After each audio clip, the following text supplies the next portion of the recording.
Lego just quietly changed how the Bricklink designer program works, and it could be brilliant news for Lego collectors. Less brilliant if you're a scalper. I'm sorry, scalpers, this one hasn't worked out well for you. Let me explain what's been going on. But before I get into that explanation, if you are new to the channel, please make sure you subscribe, turn your notifications on, and if you enjoy this kind of video, leave a nice big thumbs up for me. Lets me know you want to see more stuff like this, and let me know down in the comments what you think about the changes we're about to discuss. So what has actually happened? Basically, 2 days ago, we had one of the most hyped releases of the year, Bricklink Designer Program Series 5.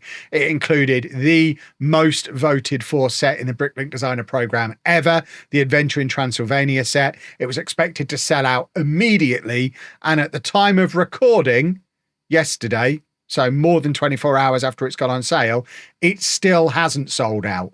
But there is a massive, massive asterisk next to that, because yes, it's not sold out, but yes, it was also the fastest set ever to get to 30,000 pre-orders, which has usually been the limit because Lego have moved the goalposts. And before we get into the nitty-gritty of that, a very quick reminder of the Bricklink Designer Program, what it is, how it works for anybody who is not familiar. Bricklink is a website wholly owned by Lego. It normally works like Lego's version of eBay. You can buy and sell parts and sets on there, but they also run something called the Bricklink Designer Program, which is best described as Lego's version of doing a Kickstarter, where basically they get a load of submissions from fans for fan designed sets.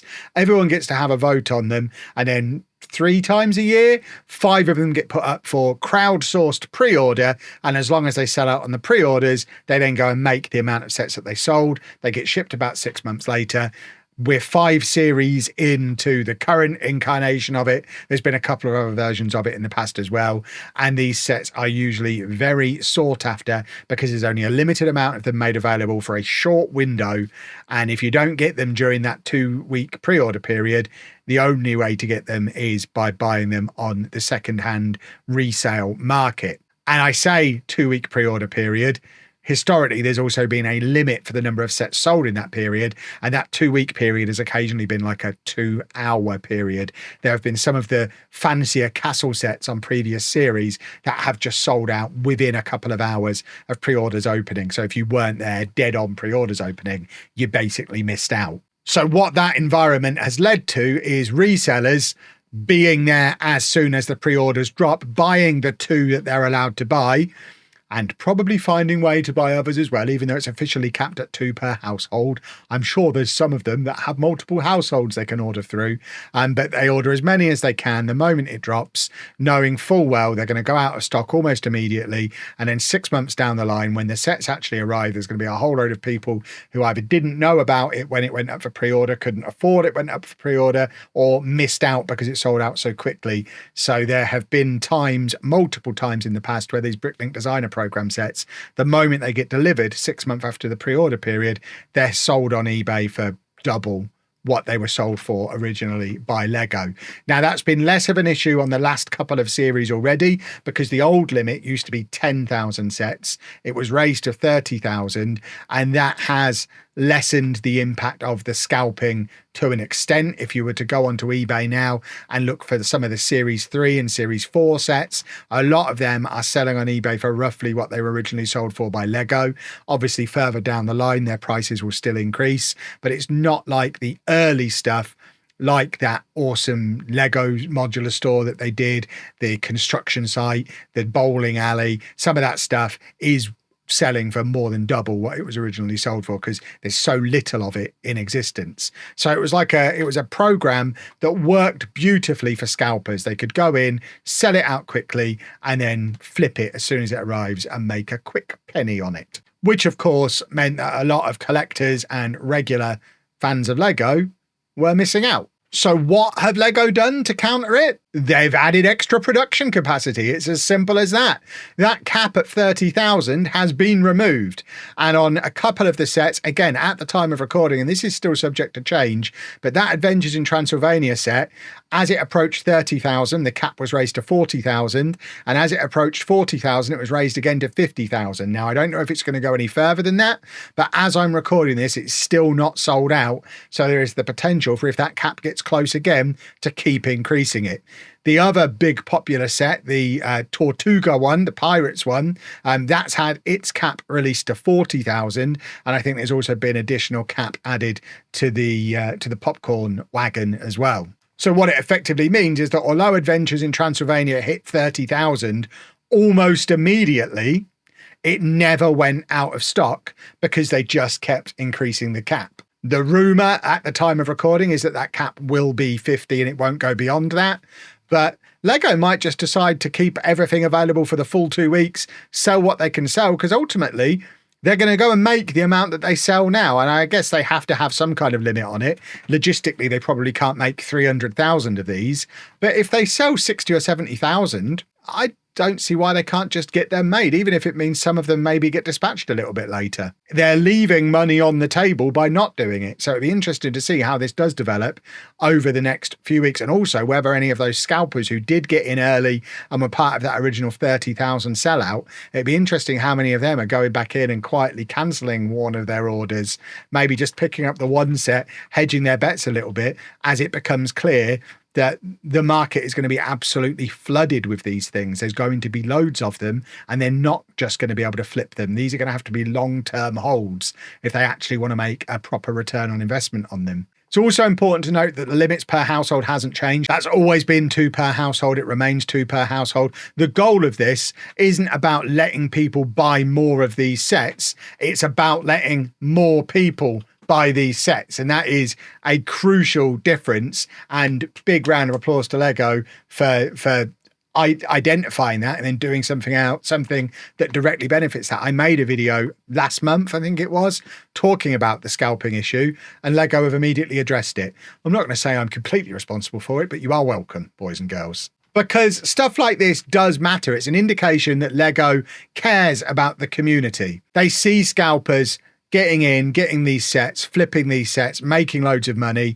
And yeah, I imagine part of the thought process within Lego is, well, that's money we could be making. Why don't we make that money? But also, it's not good from a customer experience perspective for a set that you really want, a really cool looking set that you might, if you were at work for those 2 or 3 hours that it was on sale before it sold out and you couldn't buy it there and then, you miss out, and then you've got no way of getting it without paying double the price. That's not a good user experience.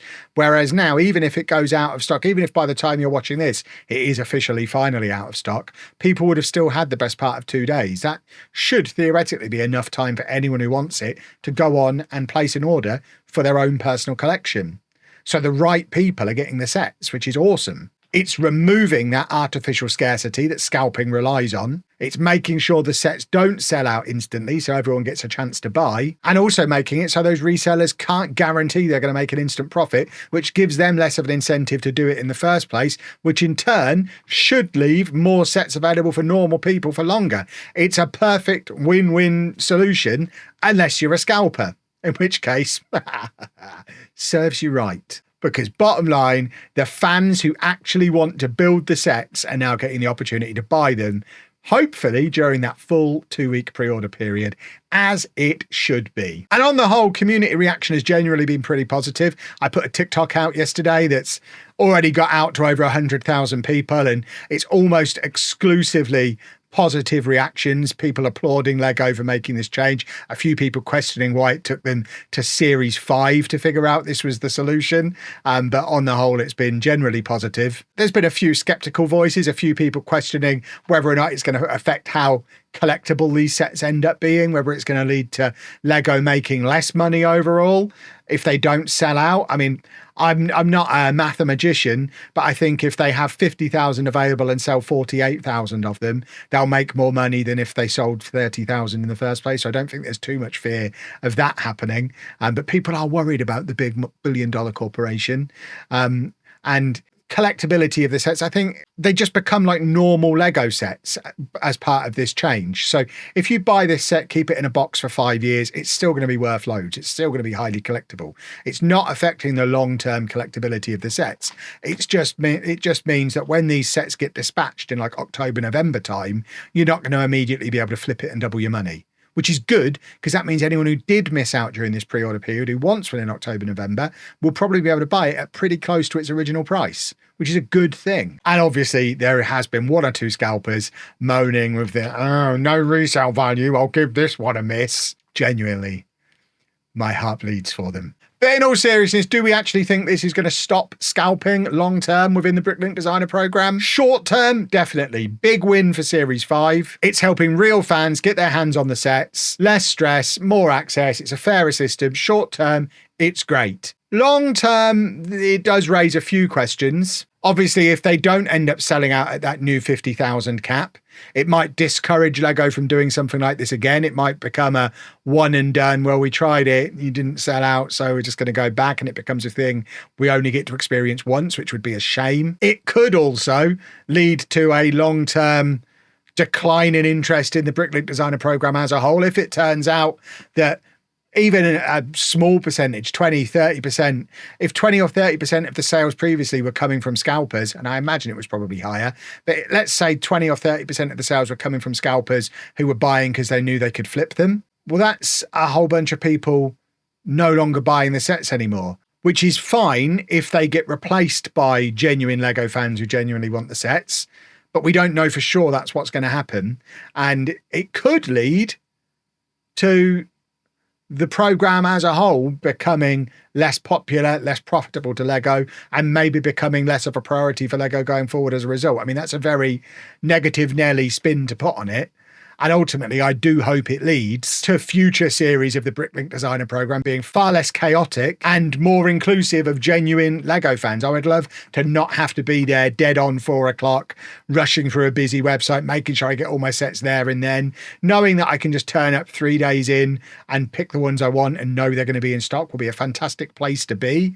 But if everybody starts taking their time, inevitably fewer people are going to get caught up in the hype, and they might end up selling less and decide, actually, we only sold, especially with that slightly questionable, is it Series 7, the one with the robot in and the bookshelf? If they're doing something like this for that one, I do worry that it sets it up for potentially to have one that doesn't sell very well at all and flips it back round again, which would be a shame. But I don't want to put a negative spin on it. I think it's a massively positive thing LEGO have done. Hopefully it leads to the right people getting the sets, and it's a big, big positive as far as I'm concerned, at least for now. We'll keep monitoring it and see how it pans out. But I'm interested in knowing your thoughts. Let me know down in the comments what you think of it all. And I do want to just clarify, I've got no issue with people who collect sealed LEGO sets. That's fine. It's the people who are buying 10 of them in order to pay for their yacht that I've got an issue with. So let me know in the comments, do you think this was the right move, or do you think it's not even gone far enough by LEGO? Because the one other thing a few people have said in the comments over on TikTok is, why not just go that one extra step and make them normal retail sets? Expand the LEGO Ideas range and just release these through normal retail stores a few times a year and add them to that range. Why do we need it as a separate Bricklink Designer Programme thing in and of itself? And I think that's probably a topic for another video, but I'd be interested in knowing your thoughts on that potential twist on the story, because I might well come and make that video in the next week or two when the dust settles on this one. But for now, if you have enjoyed this video, I'd really appreciate you leaving a nice big thumbs up on it for me. Subscribe to the channel for loads more LEGO content. And thank you very much for watching.